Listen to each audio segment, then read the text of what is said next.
welcome back to the channel, Mombo Woodworks. It has been a while since the last project, but we are ready for something I've been waiting for a while. Kind of inspired me to get into this in the first place, but it's the walnut epoxy table. So I'm going to do my best using a couple new tools, a couple new tricks that I've picked up over the last few months. But I'm really excited about this project. I got some beautiful slabs from Raleigh Reclaimed and fired up, ready to get this thing going. Okay, so here we go, Mombo Woodworks.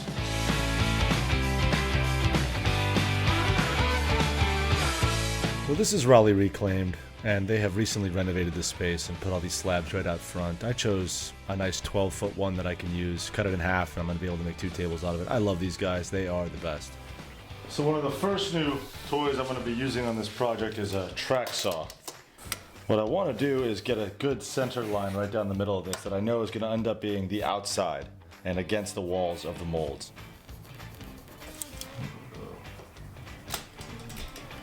So the first new tool I get to use here is the Festool track saw, and this thing has not disappointed. I've been looking forward to this one for a while, but the lines and the finish there are so smooth, so very happy with this product, of course. Got to sand down the live edge here and also deal with a little bit of dead wood in a knot. Once I kind of chipped that all out, I came back and covered the whole thing with some countertop epoxy. You just do this so you don't get any bubbles in the final deep pour. Okay, so I have let the tabletop epoxy dry on the outside of these slabs here, or the live edge of the slab, and a little knot on the back end here. The last time I did one of these videos, or the mold build for these videos, it was for an epoxy river tray that is not dissimilar to what I'm making now, just on a much smaller scale. And the big mistake that I made was I tried to use a mold release, and it did not release from the mold. So I'm going back to using the tie-back tape, which I'll show in this next step. Yeah, I'm going to build the mold and put all the pieces in there to get it ready, but again, won't be pouring the epoxy for another couple of days anyway. So I normally build the molds out of melamine, but I had some leftover melamine, and then I had this leftover MDF. I figured what I would do is do the bottom out of the melamine, and then come back and do the sides out of this MDF. I'm glad I did. I did coat these things pretty heavily in tie-back tape, which I had to be very careful about. I was nervous about the 2 different materials. Then I went ahead and forgot to put it on the bottom of the mold, so I came back later and did that. Certainly before I started to pour the epoxy here, which I'm using liquid glass. Decided to do all this in my house. Temperature is a little bit more controlled, and I knew it was going to dry a lot faster. For the first time on this table, I used the liquid pigment instead of using the powder. Sometimes that powder has a lot of glitter in it, and I wanted this to be really translucent, so that did not disappoint. As you can see, it's like Caribbean blue water. That's really what I was looking for. Obviously came back and popped those bubbles, and then ended up only having to let this thing sit inside for probably just under 72 hours. Okay, so I lugged this thing out from the house to put out here in the shop, and that was heavy. I can't believe how heavy this thing is. It's probably around 100 pounds.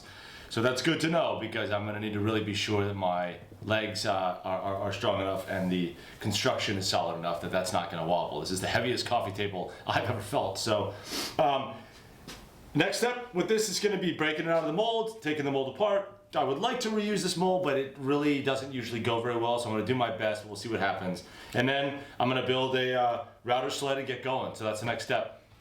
The big difference I made with this mold than the ones in the past was that I did not use any brad nails. I just screwed it in, countersank the screws, and then of course used plenty of caulk on the inside and outside. It was really nice. I just took the time right then to build my router sled at the same time, and then came back and started to actually pop this out of the mold later on that evening. This went really smoothly. I'm so glad I used the tape and not that mold release. I'm sure there's stuff that works. I haven't found any, but this was great. All right, there it is. Now you probably can also see that it's got lines. It's got some texture to it. That is largely a result of the drying process. What I noticed was the heat, on as deep a pour as it was, I didn't have a fan blowing over it. So I think the middle of it got a little hotter and made it do some funny stuff on the surface. I definitely am going to be changing that. It's a little bit, the wood's a little proud of the epoxy itself, so I'm going to be planing all that down. But again, I'm really happy with the clarity of this.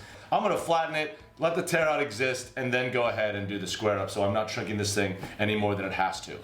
Every once in a while, especially with a new project. You get to do something you've never done before. Now, I've watched guys use router sleds, and through the magic of editing, it really looks like an easy process. Not messy.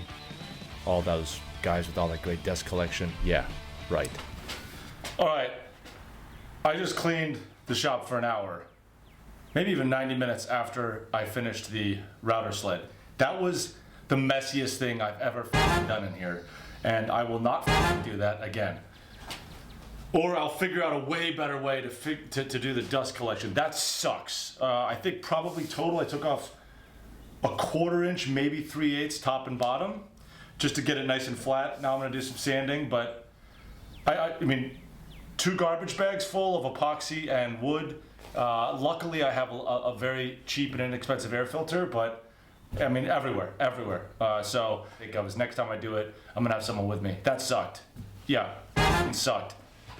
So once I flattened the top and bottom, I came back and squared up both the ends and then came over to the sides to do those. Again, I'm so blown away by this track saw. I love this thing, every single dollar of it. Finally came back to start my sanding. With this, I went 80, 120, 150, 220, 320, and then I ended up coming back and doing a much higher grit on the epoxy itself. Just a simple 1/8 inch roundover on all of the corners, top and bottom, and then finally I was ready for some finishing. Odies Oil instead of Rubio Monocoat on this one. I've used Rubio before. I like it. Nothing wrong with it. I'm going to try Odies Oil because I heard it's good. Nothing wrong with it. If either one of those companies wants to sponsor me, my price is high. It's $1 million a year. So, I mean, you got to prove it, baby. One of the huge pluses of Odies Oil is it's a lot easier to apply and it's a lot more forgiving than the Rubio. That's one thing I can say. So, buff it on like an auto wax, let it sit for a while, and then come back and wipe it off. All right, so the Odies Oil's been on here for an hour. It is time to buff it off and get that mirror shine I keep hearing about.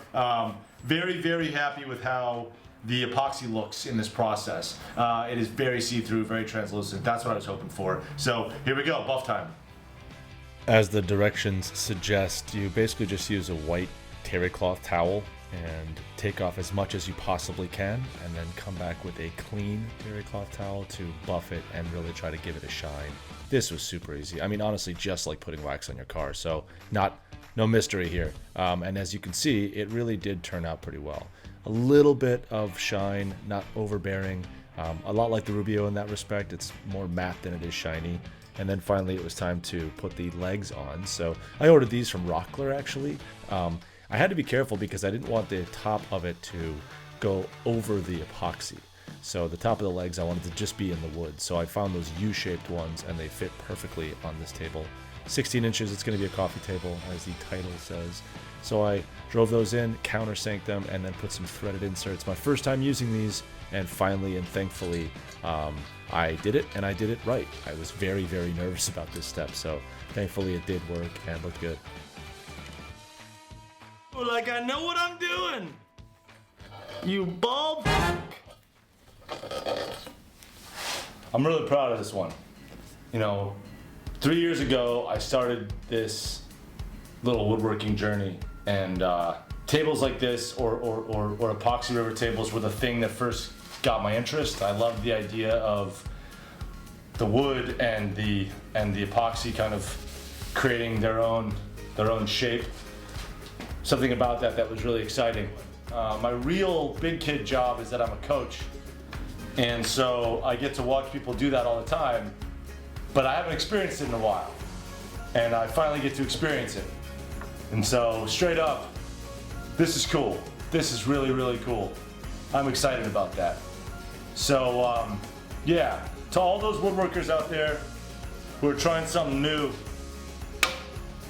and afraid of messing up, thank you. Use your coaster on your newly finished product. It's really just an offcut of a cutting board, but we do what we can with what we have, and a little bit of bourbon. Thank you for the help you've given me. I hope this helps you. All right, I'm gonna stop waxing poetic and take this inside. Mombo Woodworks, thanks a lot.